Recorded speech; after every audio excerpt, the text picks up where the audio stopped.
அல்லாஹ் இந்த உலக வாழ்க்கையில் கொடுத்திருக்கக்கூடிய அந்த வாழ்க்கை என்பது நமக்கான வாய்ப்புகள்.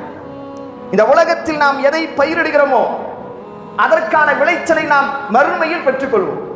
இதுதான் திருக்குர்ஆன் முழுக்க சொல்லக்கூடிய விஷயம். அதுதான் நீ இந்த உலகத்தில் என்ன செய்கிறாய் அதை கவனிப்பதற்காகத்தான், அதை பார்ப்பதற்காகத்தான் நான் உன்னை இந்த உலகத்தில் படைத்தேன் என்று திருக்குர்ஆன் சொல்கிறது. அல்லாஹ் கூறுகின்றான், அல்லதீ ஹலக்கல் மௌத வல் ஹயாத லியப்லுவக்கும் அய்யுக்கும் அஹ்ஸனு அமலா. உங்களுக்கு வாழ்வையும் மரணத்தையும் நான் தந்திருப்பதனுடைய நோக்கம் எதனால் தெரியுமா? லியப்லுவக்கும் அய்யுக்கும் அஹ்ஸனு அமலா.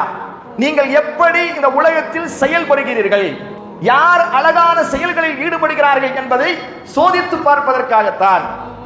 ஆக மொத்தத்தில் இந்த உலக வாழ்க்கை என்பது மூமின்களுக்கு மாத்திரமல்ல, ஒட்டுமொத்த மனிதர்களுக்கும் லியப்லுவக்கும் அய்யுக்கும் அஹ்ஸனு அமலா.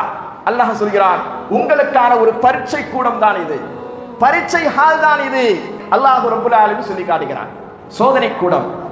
அப்ப இங்க என்ன நாம செய்கிறோம் என்பதை அல்லாஹ் மறுமையில் அதற்கான கூலியை தருவார்.